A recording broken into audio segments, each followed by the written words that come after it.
No one move! Hands where I can see them! The doors burst open. 5 officers stormed into the pub, boots clattering on the wooden floor. Sergeant Brett Walsh smirked at the Bachelorette table. Those black girls in the back. Lock them up! Now! Whitney Holloway slowly rose. What did I do? You little rats who crawled out the sewer, daring to come here drinking? Aunt Beverly stood up. This is our Bachelorette party. Shut up, old rat. Whitney stepped forward. Don't talk to her like that. Walsh scoffed. You dare talk back? He lunged, grabbed Whitney's hair, shoved her down onto the Bachelorette table. Glasses shattered, wine splattered all over her white sash. 4 officers rushed in, twisted her arms, kicked chairs, dragged her screaming bridesmaids across the floor. But they truly didn't know what consequences their actions would unleash. The hospital ID badge still hung from Whitney Holloway's lanyard when she pushed through the locker room door at 6:40 in the evening. The Mercy Memorial Trauma Bay had taken everything from her. A teenager from a car accident, 82 stitches across his shoulder. An elderly man with a stroke lost on the table at 4:15. Whitney leaned against the cool metal locker, closed her eyes, and let herself remember it was Thursday, her bachelorette night, 3 days from her wedding. She pulled the cream silk slip dress from its hanger. The fabric still smelled faintly of the boutique. Her colleagues had snuck it into her locker that morning, a soft conspiracy. She changed, washed her face, redid her eyeliner. The bride sash, white satin with rose gold script, went on next. She slid the 2-carat engagement ring back onto her finger. Her phone buzzed. Elijah. Surviving? She smiled. Surviving. See you at midnight, Chief. He sent back a heart and a wink. 12 minutes later, the rideshare dropped her in front of the Hollow Vine. Downtown Ridgemont was quiet, the brick storefronts glazed by a light rain. The wine bar's front window glowed honey-warm. Exposed brick walls and a long copper bar reflected candlelight inside. The smell of roasted garlic and oak barrel wine drifted out the moment she opened the door. Her bridesmaids waited in the back lounge, a private nook with low velvet couches booked through midnight. Tasha Green spotted her first and let out a yelp. Imani Powell ran over with sparkling water and a lime. Jada Whitfield was already setting out charcuterie. Aunt Beverly Holloway, 64 years old, in a pearl-buttoned blouse, raised her glass. To my niece, Beverly said, who saves lives all day and is about to marry one hell of a good man. The women clinked glasses. Whitney didn't say his title. She rarely did in public. Their wedding wasn't until Sunday, and they had agreed to keep his name out of social media until then. No photos of them together existed online yet. Not one. At the front of the bar, 15 feet away, 2 off-duty officers sat at the copper counter. Sergeant Brett Walsh, in a faded gray polo, nursed his 3rd Budweiser. Officer Hunter Wilson scrolled his phone beside him. The muted television above the liquor shelf cycled through local news. A headline crawled across the bottom. New Chief Pierce announces body cam audit policy. Walsh stared at the screen. A photograph of Chief Elijah Pierce filled the corner, taken at his swearing-in 23 days earlier. Walsh's jaw tightened. 20 years on the job, he muttered. And now some outsider wants to teach me how to do it. Wilson grunted. Reform this, audit that, bunch of politics. Neither man had ever met Pierce in person. Walsh had skipped the swearing-in. Wilson had been on sick leave. They knew the chief's face only from muted broadcasts. 3 stools down, a quiet woman in a navy blazer opened a case file on the bar. Margaret Caldwell came every Thursday at 7 sharp. The bartender greeted her without looking up. Your usual counselor? Please. He poured Pinot Noir. Caldwell was an assistant United States attorney for the Northern District of Ohio. She flipped open a federal indictment, took a sip, and began reading. In the back lounge, Tasha lifted her champagne. To Whitney, May Sunday be perfect. The bridesmaids cheered. Whitney laughed, a real laugh, the first one of her long, long day. The sound carried, warm and joyful, to the front of the bar. Sergeant Walsh's head turned slowly toward the back lounge. He saw 4 black bridesmaids in champagne dresses, one bride in a white sash. He saw the charcuterie boards, the ice bucket, the soft glow of a private booking. Then Whitney's left hand caught the candlelight, and the 2-carat diamond winked at him across the room. His jaw worked. He leaned toward Wilson and lowered his voice. Look at them, acting like they own the place. Wilson glanced over, shrugged. And that rock on her finger, Walsh muttered. Tell me that's not stolen. Wilson smirked. You want to check? Walsh was already pulling out his phone. He stepped toward the bathroom hallway and dialed dispatch. Sergeant Walsh, badge 0394. Noise complaint at the Hollow Vine, Birch and Maine. Possible after-hours violation. Requesting 3 units. He hung up, returned to his stool. Wilson raised an eyebrow. Walsh raised his beer. Slow night, Walsh said. Let's make it interesting. Outside, rain hissed against the curb. 2 blocks away, 3 patrol SUVs accelerated through a green light, sirens off, headlights cutting through the wet street. In the back lounge, Whitney laughed again. She had no idea. The front door of the Hollow Vine swung open, hard enough to rattle the framed wine list. 3 uniformed officers stepped inside. Anderson in front, Holcomb to his right, Brennan trailing behind with his hand still on the doorframe. Sergeant Walsh stood up from his stool, suddenly on duty. Wilson followed. The 5 of them lined up shoulder to shoulder across the entrance. Walsh raised his voice across the bar. This is Ridgemont PD. We received a noise complaint. Everybody keep your hands visible. Nobody moves until we clear the room. The clock above the bar read 9:15. The Hollow Vine served until 1 a.m. There had been no noise. A waiter froze mid-pour. The white couple at table 4 looked up, confused. The bartender slowly set down his shaker. Caldwell, 3 stools from the door, didn't move. Her hand drifted toward the phone beside her case file. Walsh's eyes swept the room and skipped past every white face. He walked straight to the back lounge. Whitney saw him coming. She set down her sparkling water and stood up. Officer, can I help you? Sit down. I'd rather stand. Walsh stepped into her space. The smell of beer came off his breath in a wave. I said, sit down, sweetheart. Whitney didn't move. My name is Dr. Holloway. What is this about? Doctor? Walsh barked a laugh and looked over his shoulder. You hear that, Wilson?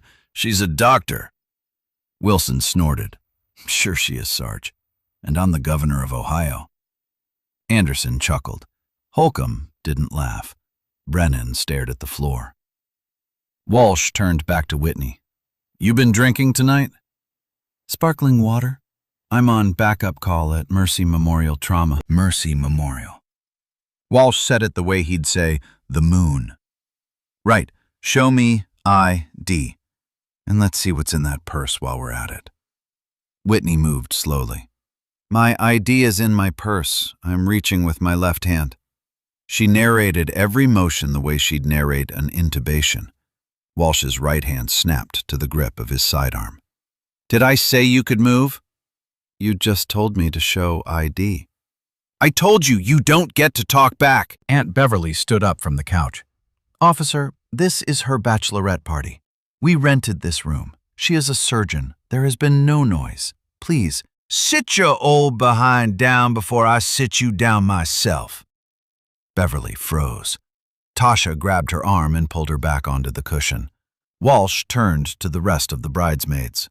All of you, on your feet, against that wall, hands where I can see 'em. Imani's voice cracked. On what charge? On the charge of me asking you nicely once. The 4 bridesmaids slowly rose. Tasha guided Beverly forward. They lined up against the exposed brick, palms flat against the rough surface like suspects in a lineup. Whitney stayed standing at the table. The white sash, still dry, hung from her shoulder. Walsh swept his eyes across the table.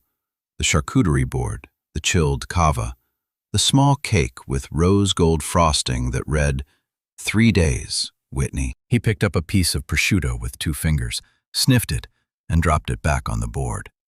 "All this for a bachelorette party," he said. "Y'all sure are living large tonight. Who paid for this? Same person bought you that ring?" Whitney said nothing. "Speak when I ask you a question." "I paid for it, Sergeant. With my hospital paycheck." "Mm-hmm." Walsh nodded like he was humoring a child. "Sure you did." He reached down and grabbed her purse, tipped it upside down. The contents spilled across the wet table. Lipstick, wallet, hospital ID badge, a small velvet pouch. The hospital badge landed face up. The photo was clear. The name was clear. Whitney L. Holloway, M.D., trauma surgery. Walsh's eyes passed right over it. He picked up the velvet pouch instead, opened it, and dumped 2 platinum wedding bands into his palm. "2 rings," he said. "You stealing them by the pair now, huh?" "Those are for my wedding on Sunday." "Sure they are." He dropped them back on the wet table. Anderson stepped around the couch to secure the table. His hip accidentally caught the edge of Whitney's water glass. The glass tipped. Cold, sparkling water spread across the table, the candle, and the front of her cream silk dress. The bride sash darkened from white to translucent gray in 3 seconds. The candle hissed and went out. Anderson smirked. "Sorry, ma'am. Clumsy of me." Whitney looked at the spreading stain, then back at Anderson. She said nothing. She didn't have to. Her eyes did the talking. Beverly lifted her own phone to film from the wall. Holcomb stepped in front of her and put his palm over the lens. "Ma'am, you cannot record an active police investigation. That's interference." It wasn't true. Bystander recording was protected by law in every state in the Union. But Beverly was 64 and shaking, and Holcomb's hand was on her phone. Jada slid her own phone out of her clutch and held it low against her thigh, lens up. She hit record without looking down. Imani, 2 bodies over, did the same with her smartwatch. Caldwell at the bar slid her own phone closer to the file in front of her. She tilted it just so. The lens framed the back lounge perfectly. The red recording dot in the top corner blinked once. Walsh wasn't done. He stepped to Whitney's left side and grabbed her hand, not gently. He yanked her ring finger up into the bar light. "Now where," he said slowly, "does a girl like you get a rock like this?" Whitney's voice stayed even. "It was a gift." "A gift?" Walsh twisted the ring on her finger. The diamond bit into the skin. "From who?" "From my fiancé." Walsh laughed out loud, a real, ugly laugh that bounced off the brick walls. Wilson laughed with him. Anderson joined in. Even Holcomb cracked a smile. "Your fiancé," Walsh repeated. "Let me guess. He a doctor too?" "Something like that." "Oh, something like that." Walsh leaned closer. The beer on his breath was stronger now. "Let me tell you what I think, sweetheart. I think you've been in somebody's house. I think you found this in a jewelry box. And I think your fiancé is a story you've been telling people all night to feel important." Whitney didn't flinch. "Take your hand off mine." "Or what?" "Take your hand off mine, Sergeant." Walsh let go. Slowly, like he was doing her a favor. Whitney reached down for her own phone, which had been face up on the table. She lifted it, hit the camera app, and pointed it at his badge. Walsh's palm hit the back of her hand. The phone flew. It hit the hardwood, and the screen exploded in a spiderweb of cracks. Blast dust glittered in the candlelight from the other tables. Tasha gasped. Imani covered her mouth. The bar went completely silent. The bartender stopped pretending to dry a glass. The white couple at table 4 stared at their laps. Only Caldwell kept her eyes up and her lens steady from 3 stools down. Jada's hand stayed low and patient against her thigh, her phone still recording. Brennan, the rookie, took half a step forward. "Sarge," Walsh's head whipped around. "What did you just say to me?" Brennan looked at the cracked phone on the floor, looked at Whitney, looked at his own boots. "Nothing, Sergeant." "That's what I thought. New guys speak when spoken to." Brennan's hand drifted to the body camera clipped on his chest. He didn't touch it. He just stared at the cracked phone like it was a verdict. Walsh turned back to Whitney. "You're coming with me. Step out from behind that table. We're going to continue this conversation in the back of my unit." "On what charge?" "On the charge of me telling you to." "That isn't a charge, Sergeant. That isn't anything. You know what, sweetheart? Talking back is going to cost you another hour of your night." Wilson moved before Walsh did. He stepped around Anderson, reached across the table, and clamped a hand around Whitney's left wrist. His fingers dug into the soft skin above the diamond. The ring caught the candlelight one more time. Wilson smiled. "Pretty fancy ring, sweetheart. Pretty fancy ring for somebody who can't even prove who she is." Whitney looked down at his hand on her wrist, then up at his face. Something behind her eyes went very still. Calibrated word count to meet target threshold. Calibrated word count to meet target threshold. Whitney looked at Wilson's hand on her wrist, her left arm, her dominant arm, the one she used to suture aortic tears in OR3. She measured the distance to the wet table, the weight of Wilson's grip, the angle of his wrist. A trauma surgeon learns the same anatomy from both sides of a knife. She didn't resist. Wilson read her stillness as fear. He yanked her arm behind her back hard enough to torque her shoulder. Whitney let her shoulder relax into the motion. Surgical training taught her to dissipate force, never absorb it. Her face stayed blank. Inside, her pulse climbed past 130. "On the table," Wilson snapped. "Face down, now!" He bent her forward. The wet wood pressed against her cheek. Glass dust from her phone dug into her collarbone. Her sash, already gray with water, soaked up red wine from the spilled cava.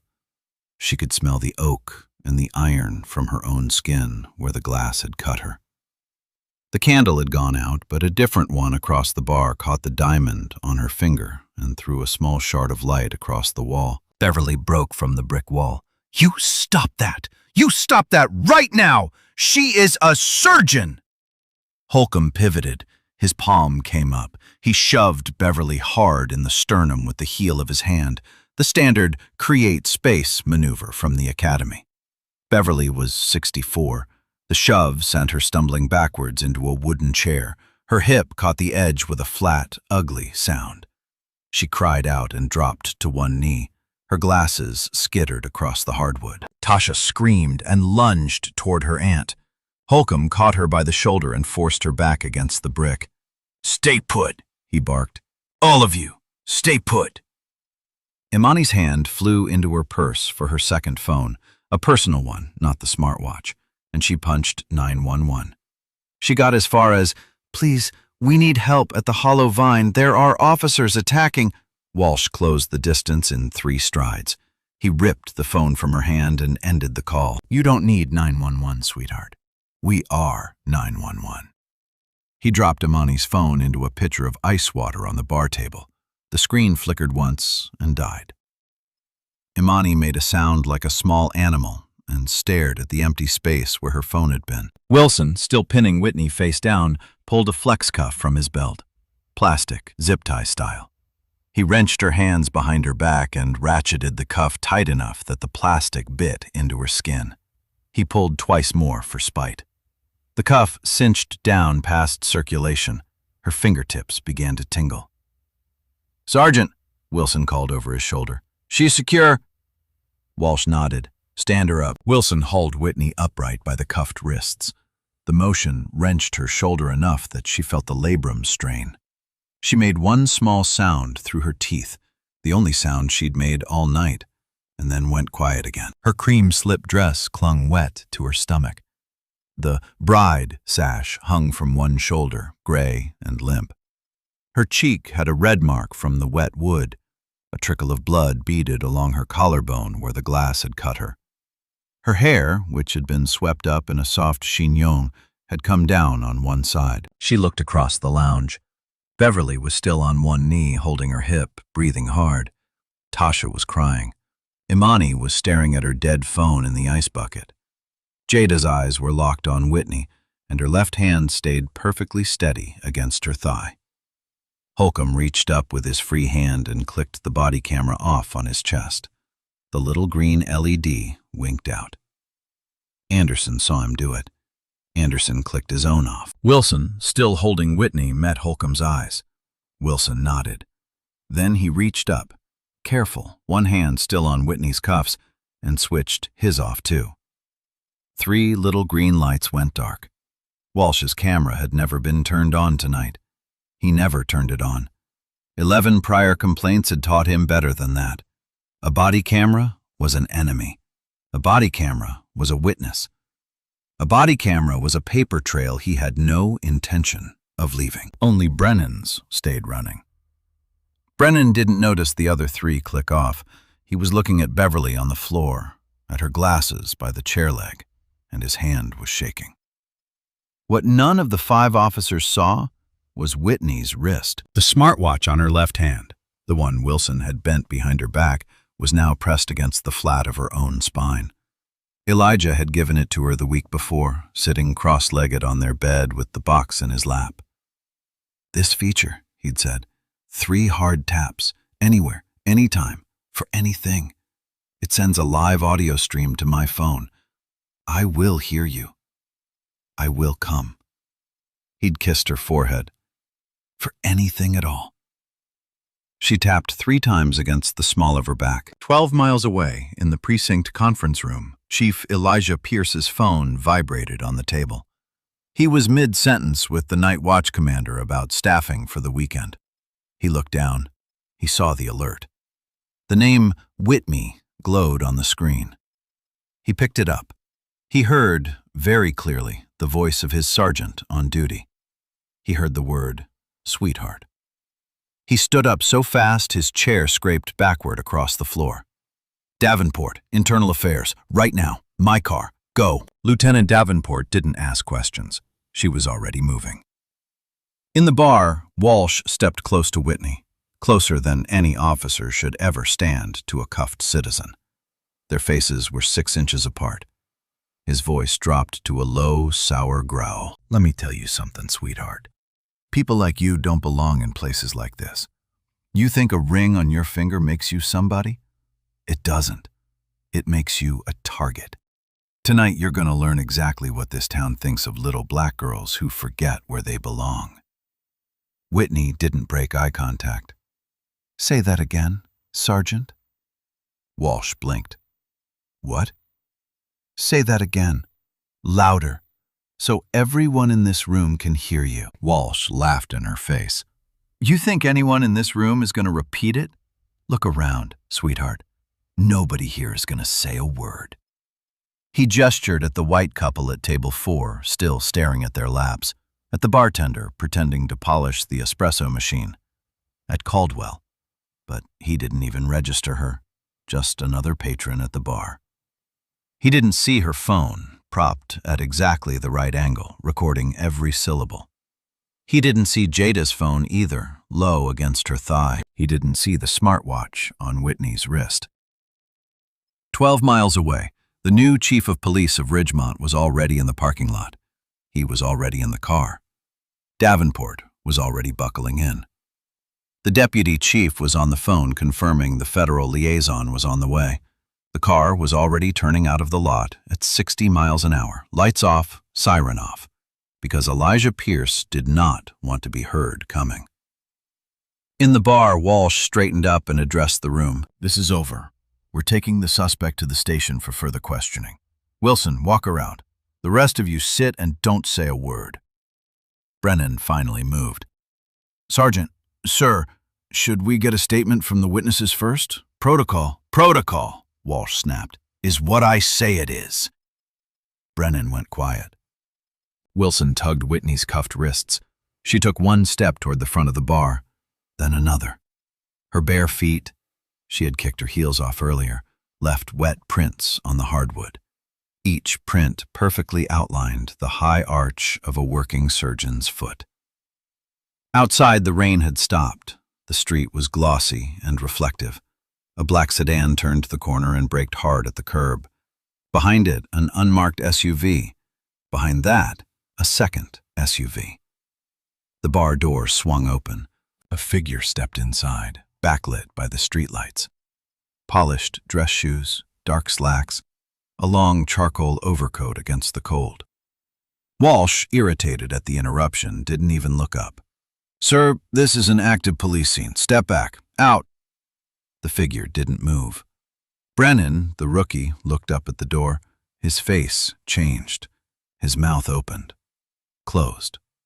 Opened again. "Oh, God," he whispered. "Oh, my God." The figure stepped further into the warm bar light. Slow.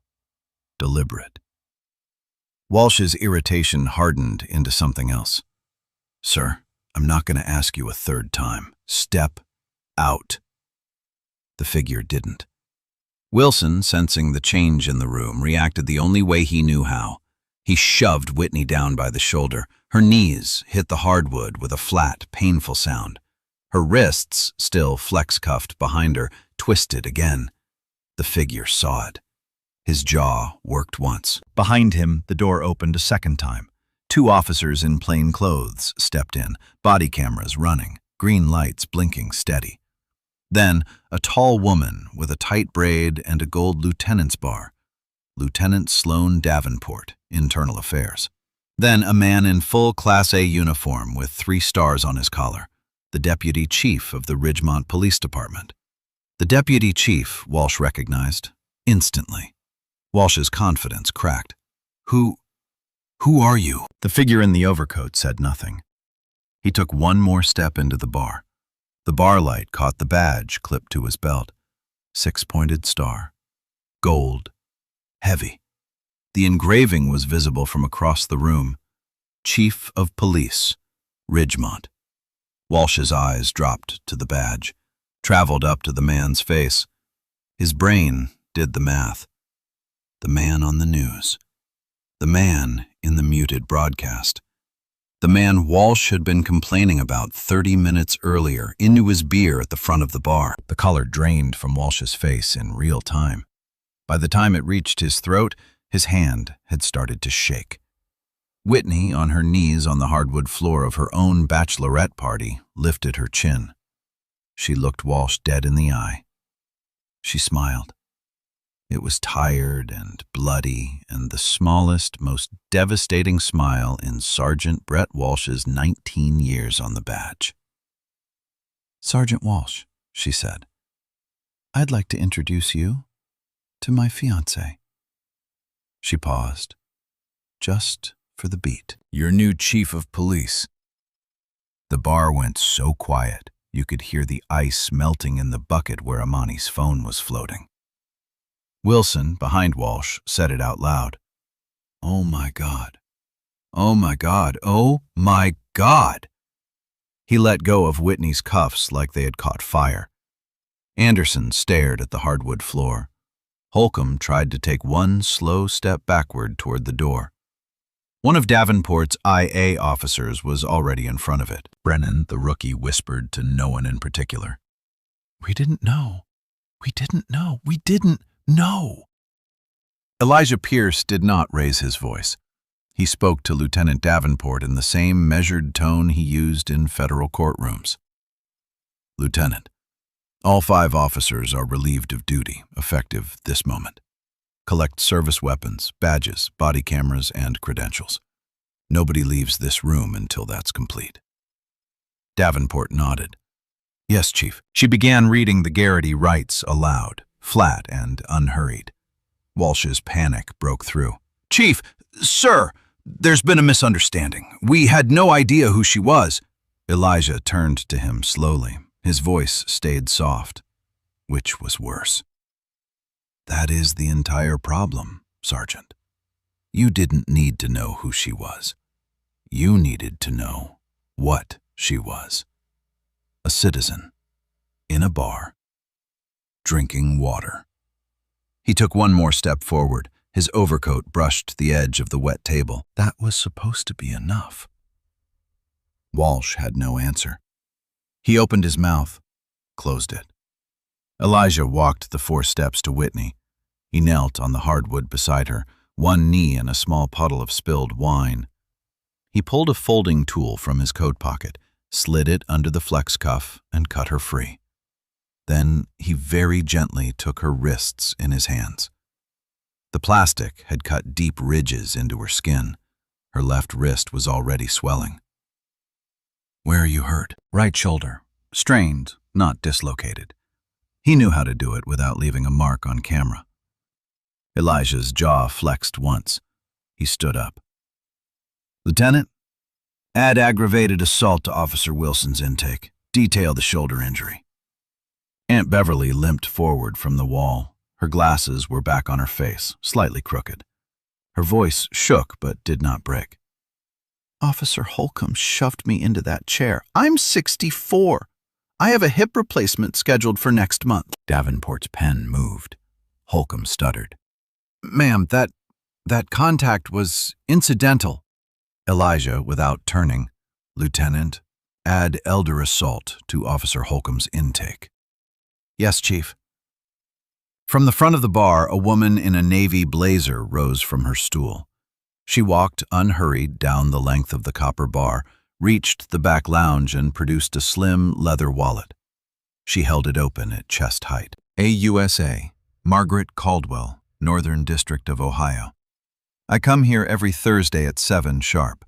Tonight I have approximately 45 minutes of admissible footage from 4 different angles. Audio clean, faces clear, badge numbers visible." She closed the wallet. "Chief Pierce, with your permission, I'd like to open a federal civil rights file tonight. Title 18, Section 242. I'd like every one of these officers detained pending arraignment." Elijah looked at Caldwell, looked at Whitney. "You have my full cooperation, Counselor." Sergeant Brett Walsh closed his eyes. The Ridgemont PD intake room smelled like industrial bleach and bad coffee. 5 chairs, 5 officers, 5 very different stories. Walsh went first. The fluorescent lights bleached the color from his face. His hands shook on the steel table. "Look, I've had a hard year. My mom's sick. I wasn't thinking straight tonight." Lieutenant Davenport flipped a page in her notebook. "Sergeant, we just called your mother on her landline. She picked up on the 2nd ring. She is fine." Walsh closed his mouth. Wilson, 2 interview rooms down, tried the only door he had left. "I was just following the sergeant. He's my supervisor. He's been my supervisor for 9 years. The IA detective slid a printed transcript across the table. "Officer Wilson, the audio shows you initiated physical contact with Dr. Holloway. You bent her over the table. You flex-cuffed her. The sergeant didn't tell you to do any of that." Wilson looked at the transcript, then at the wall. Anderson tried denial. "I never touched her. I didn't touch her. Did I touch her?" Davenport, expressionless, pressed a key on her laptop. Caldwell's video played. Anderson's hip catching the water glass, the cold spray across Whitney's dress, the smirk afterward. "You spilled water on a black woman in cuffs and laughed. We have the footage. We have audio. We have your facial expression." Anderson stopped talking and asked for a lawyer. Holcomb didn't say a single word from the moment he sat down. He folded his arms, stared at the wall, and asked for his union rep within 4 seconds. By the time the rep arrived, Holcomb's career was already over. He just didn't know it yet. Brennan, in interview room 5, cried. He cried for 2 minutes before he could speak. He waved away the union rep at the door. "I want to talk. I want to talk right now. I want this on the record." The IA detective started a fresh recording. "What was the call?" she asked. Brennan wiped his face with the back of his hand. "There was no real call. Sergeant Walsh phoned it in himself. We were in the SUV on the way over. He said, and I'll never forget the way he said it. He said, "Bunch of black girls drinking wine like they own the place. Let's go remind them where they belong." The detective wrote it down. Did anyone in that SUV know who Dr. Holloway was? Brennan shook his head. No, ma'am, not one of us. We didn't even look at her ID after she pulled it out. Sergeant he picked her because of how she looked. That's the whole reason. That's it. The detective stopped writing and looked at him. You understand what you just put on tape, officer? Yes, ma'am. I understand it. By 3:14 a.m., all 5 officers were on unpaid administrative leave. Walsh, Wilson, and Holcomb were arrested on charges of unlawful restraint, aggravated assault, official misconduct, and civil rights violations under color of law, Title 18, Section 242. Anderson was held pending further investigation. Brennan was released with limited immunity in exchange for full cooperation. At Mercy Memorial, 2 of Whitney's own residents bandaged her wrists. A nurse who'd worked under her for 6 years cried while taping the second wrist. Whitney patted her hand. It's all right, Maya. Tonight he picked the wrong woman. He just didn't know it. She kept her voice steady. She did not let it crack. Not until Elijah closed the curtain behind them and held her. And even then, it was just for a minute. The next morning, at 9 a.m., the Ridgemont City Hall steps were full of reporters. Mayor Caroline Sutton stepped to the podium in a dark navy suit. Her hands did not shake. Last night, 5 officers of this department targeted a woman because of the color of her skin and the assumptions they made about her. They had no idea who she was. That is the entire problem. Because every citizen of this city deserves to be safe, whether or not they happen to be engaged to the chief of police. Behind her, 3 Ridgemont officers walked Walsh, Wilson, and Holcomb out the side door of the precinct in their own department-issued handcuffs. Cameras turned in unison. Walsh tried to lower his head. A photographer caught his face anyway. The same Walsh who'd told Whitney, "You don't get to ask me anything," now had nothing left to say at all. The federal civil rights file opened in Margaret Caldwell's office at 7:42 a.m. the next morning. She had not slept. She did not need to. The evidence package was something she had never seen in 15 years as a prosecutor. 5 independent sources, all time-stamped within the same 45-minute window. Brennan's still running body camera. Whitney's smartwatch live audio stream, captured in full on Elijah's phone.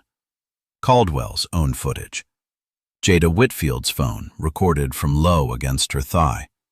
The Hollow Vines interior security cameras, which had captured the entire back lounge in full color from a different angle entirely. Every angle agreed with every other angle.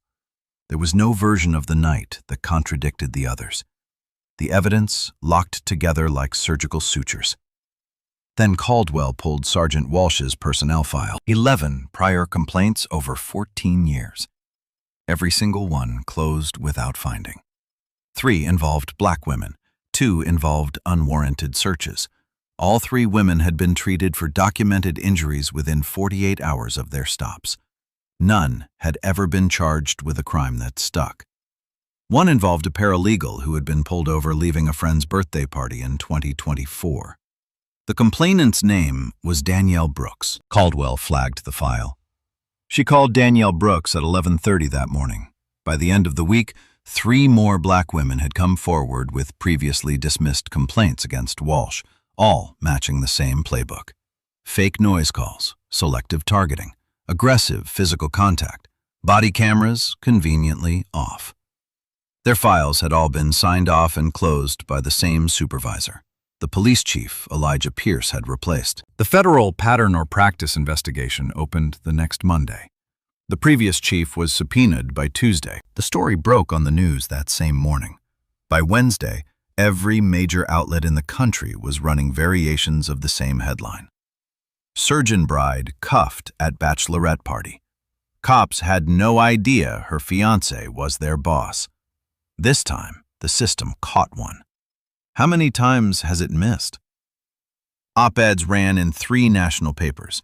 2 late-night hosts covered it in their opening monologues. Tasha Green opened a GoFundMe titled "For the Ones Who Weren't Lucky." It raised $480,000 in 48 hours. Every dollar was earmarked for community legal aid. The federal trial began 6 weeks later in the Northern District of Ohio. Whitney Holloway took the stand on day 1. She wore a navy suit. Her hair was pinned back. She held a folded slip of paper in her left hand, but never looked at it. She narrated the night the way she narrated a complex repair, methodical, unhurried, unflinching. When Prosecutor Caldwell asked her to quote Sergeant Walsh's exact words from the bar, Whitney did not pause. He said, "People like you don't belong in places like this. You think a ring on your finger makes you somebody? It doesn't. It makes you a target. Tonight you're going to learn exactly what this town thinks of little black girls who forget where they belong." 2 of the jurors closed their eyes. When Caldwell asked Whitney how she felt at that moment, Whitney looked directly at Walsh in the defendant's chair.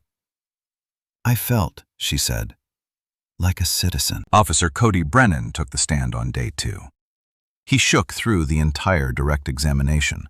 He confirmed under oath that no one in the patrol SUV had known who Dr. Holloway was. He confirmed Walsh had phoned in the noise call himself. He repeated Walsh's words from the SUV verbatim. Then, before the prosecution rested, Brennan turned in the witness box and spoke directly to Whitney across the courtroom. "I should have said something in that SUV, ma'am. I should have said something in that bar. I didn't. I have to live with that for the rest of my life. I am sorry." Whitney did not nod. She did not look away.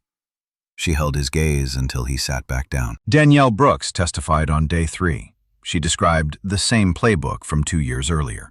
Fake noise complaint, Walsh and Wilson, a search of her purse, a grabbed wrist, a complaint filed and quietly closed. Her testimony made clear that Whitney was not the first.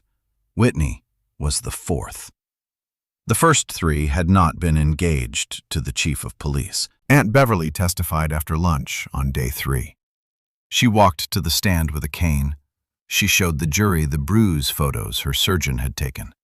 The bruise had been the size of a fist. Walsh took the stand on day 4, against his attorney's repeated objection. He thought he could explain it. He thought the jury would understand a man with 20 years on the badge having a bad night. Caldwell asked him about each of the 11 prior complaints, one by one. She read the names of the complainants aloud. She named the dates. She named the bars and the parking lots and the traffic stops. By the 3rd name, Walsh was sweating. By the 5th, he had stopped answering. By the 8th, his own attorney had stopped objecting. His hands shook on the witness rail. He searched the courtroom for anyone at all, who would meet his eyes. No one did. Not Wilson, not Anderson, not Holcomb, not even his own lawyer. Caldwell rested.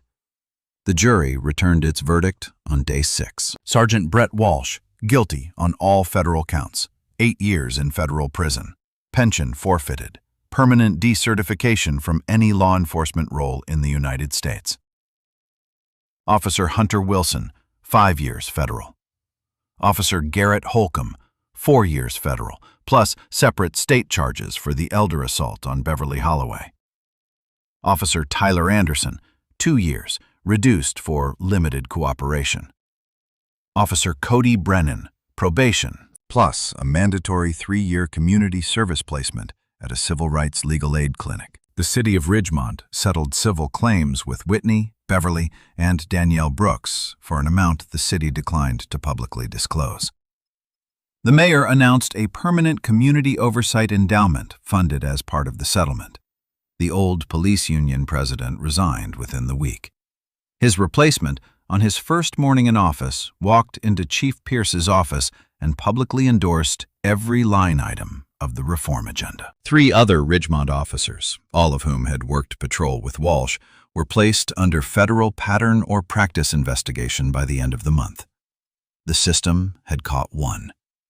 This time, just this one time, it had caught one. 11 weeks later, the Holloway family farm 30 minutes outside Ridgemont was strung with lights.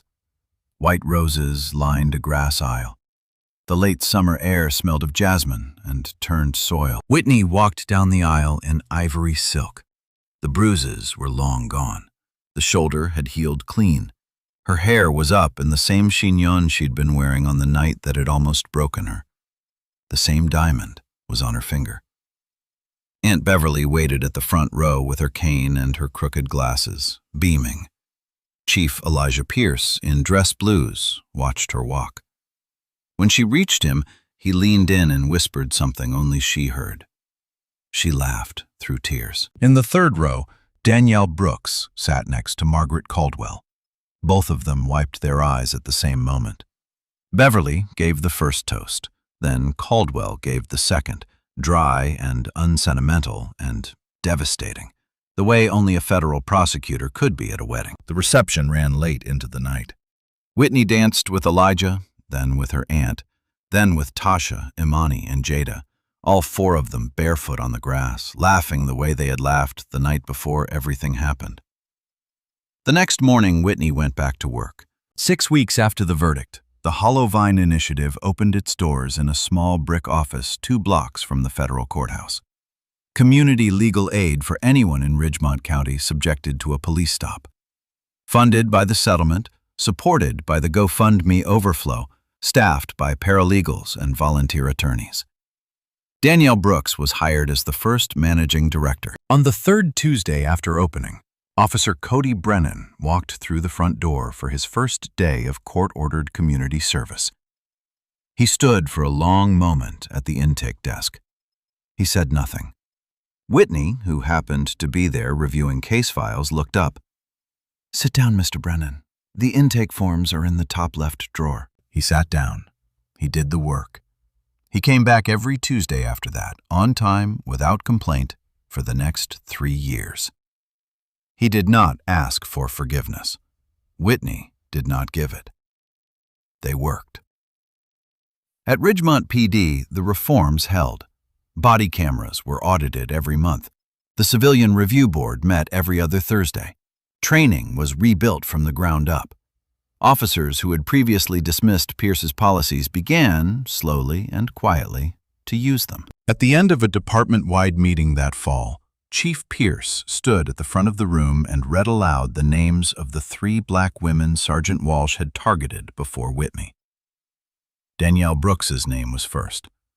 The room went silent. Then someone in the back started clapping. Then everyone did. On a Tuesday evening in late October, Whitney Holloway finished a 13-hour shift at Mercy Memorial. The smartwatch on her wrist had a new wedding band tucked under her glove. She paused at the door of Trauma Bay 3 and turned to the resident behind her, a young black woman in her first year, clipboard pressed to her chest, eyes wide. Whitney smiled. "Always narrate what you're doing," she said, out loud, every step. "It keeps everyone honest." The resident nodded. Whitney pushed the door open and walked into the room where someone was waiting to be saved. So here's the question worth asking. If you had been Margaret Caldwell at the back of that bar, would you have hit record? If you had been the rookie in the patrol SUV, would you have spoken up? If you had been the bartender, the white couple at table 4, the manager who heard the whole thing, would you have stepped forward when it counted? Whitney got justice because she happened to be engaged to the chief of police. Danielle Brooks did not. The first 3 did not. Most of the time, the system does not catch one. The question isn't whether this happens. The question is what we do when we see it. So tell us in the comments. If you would have hit record, say so. If you would have stepped forward, tell us why. If you believe accountability has to be louder than authority, leave a like, share this story with someone who needs to hear it, and subscribe. Next week, we have the story of a janitor who turned out to own the bank that just fired him. We will see you there. The story is over, but one thing keeps sticking with me. We usually look at a story like this and feel relieved. Justice showed up. The bad guys got caught. The system worked, but that's not what happened. The system didn't work. It worked this one time because the woman they targeted happened to be engaged to the chief of police. Take that detail away, and the story ends very differently. It ends like it ended for the three women before her, a father marked closed and forgotten. That's what I can't stop thinking about. Every time that this shows up, it's a reminder of all the times it didn't, of all the people who didn't have a finance in the right uniform, who didn't have a federal prosecutor at the next table. They went home that night with bruises and nobody to call. And here's the hard part. We are all part of why those other stories ended that way. Not because we are cruel, because we look away. We tell ourselves it's not our place. Somebody else will speak up. We didn't see what we saw. The lesson isn't be glad the system worked this time. The lesson is the system only works when ordinary people refuse to look away. A waitress swimming, a stranger writing it down. That's what catches the one nobody famous is engaged to. So, if you see something, record, speak up. You might be the only one in the room who will. If you had been in that bar, would you have hit record? I read every comment. Hit like, subscribe.